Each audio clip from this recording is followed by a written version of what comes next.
여러분, 안녕하세요. 우리는 지난 시간에 스트레스에 대한 감정과 신체적 반응에 대해서 알아봤어요. 스트레스에 대한 부정 정서의 대표적인 것을 세 가지로 꼽는다면 분노, 불안, 우울으로 나눠볼 수 있을 거예요. 오늘은 분노와 불안을 다스리는 방법에 대해서 알아보도록 할 거예요. 먼저 분노를 다스리는 방법에 대해서 알아봅시다. 우리는 일상생활에서 화나는 상황이 많죠. 버스를 타기 위해 줄 서서 기다리는데 누군가가 새치기를 했다던가, 친구가 나의 약점을 가지고 놀린다던가, 동생이 내 물건을 함부로 다룬다던가 하는 등 여러 상황에서 화가 나는 거는 정말 당연해요. 화가 나는 건 나쁜 게 아니에요. 인간의 자연스러운 감정 중 하나예요. 그러나 화를 감정적으로 다른 사람한테 내어버리면 그 사람과 멀어질 수 있겠죠. 우리에게 분노가 일어나면 코르티솔이라는 호르몬이 과량 분비되면서 이성적 사고를 담당하는 전두엽을 마비시켜버린다고 해요. 그래서 이성적 웃기고 합리적으로 사고하지 못하고 분노를 부적절한 방식으로 표현해버리게 되는 거죠. 누군가에게 욕을 하거나 주변의 물건을 집어 던져버리는 등으로 표현해버린다면 친구와 가족들에게 신뢰를 잃을 수도 있을 거예요. 그런데 이 코르티솔은 90초 안에 혈류에서 완전히 빠져나간다고 해요. 90초만 잘 견디면 회복할 수 있고 이성적인 사고를 할 수 있다는 거죠. 가장 중요한 것은 90초를 잘 참는 거예요. 분노라는 감정을 인식했을 때 그만 하면서 일단 멈추고 5번 천천히 심호흡을 해보세요. 그러면 빨라진 심박수를 안정적으로 유지할 수 있을 거예요. 그리고 나서는 다른 곳에 집중해야 돼요. 그 상황을 빠져나올 수 있다면 빠져나와 시원한 바람을 쐬며 이글거리는 마음을 가라앉힐 수도 있고 차가운 물을 한 잔 마시는 것도 도움이 돼요. 잠깐 화장실에 들어가서 손을 씻는 것도 하나의 방법일 거예요. 다른 생각에 집중하면서 마음을 진정시키고 휴식을 취해요. 빠져나올 수 없는 상황이라면 다른 곳에 집중해 보세요. 1부터 20까지 집중해서 숫자를 천천히 세어본다든가 다른 생각에 집중하는 방식으로 잠시 화나는 일을 잊으면서 90초를 견뎌보세요. 그리고 90초가 지나 분노가 좀 가라앉으면 객관적으로 생각해 보는 거예요. 어떻게 행동하는 것이 나를 위해서 좋을지 말이에요. 상황을 쿨하게 넘길 수도 있겠지만 화나는 감정을 너무 담아만 둔다면 화병이 날 거예요. 나 전달법을 통해 건강하게 화를 표현하는 방식을 알아보도록 합시다.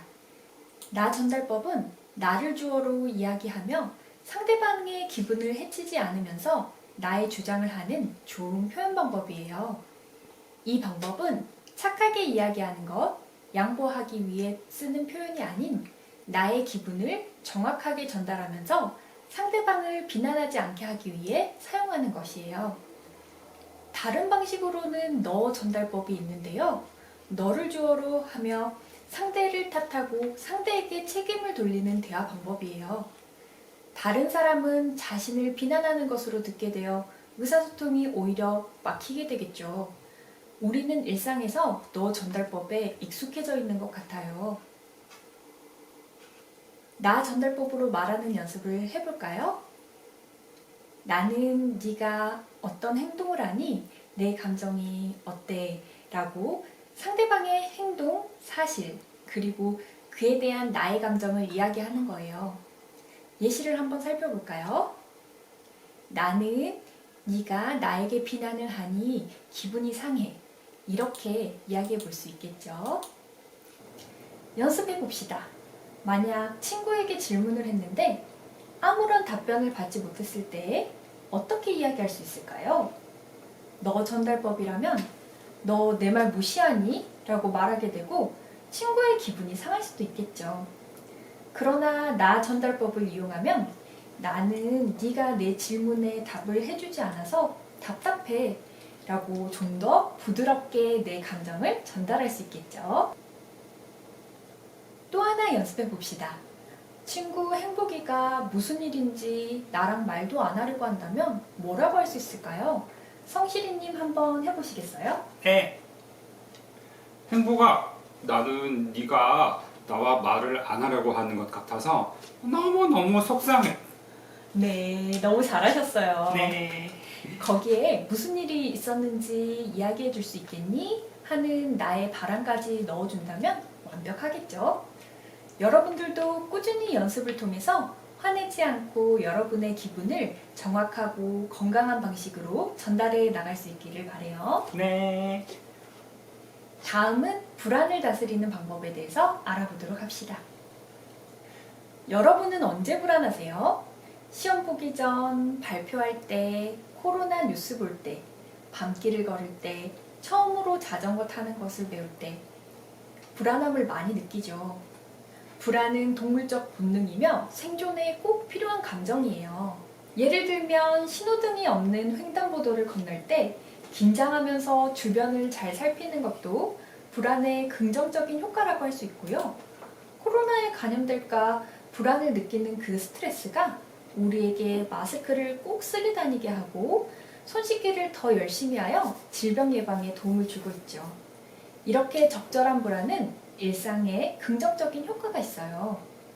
그렇지만 불안이 너무 심하고 내가 감당할 수 없을 만큼 압도된다면 이 위기 스트레스에서 배웠던 탈진에 빠지게 되어 정신적, 신체적 질병으로 발전할 수 있겠죠. 그래서 우리는 꾸준히 이완하는 훈련이 필요해요.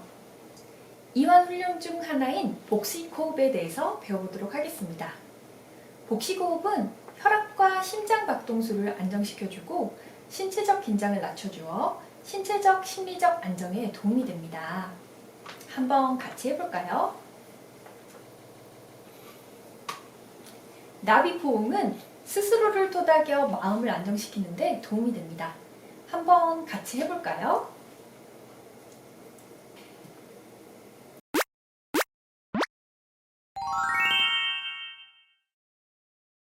오늘의 학습 내용을 정리해 봅시다.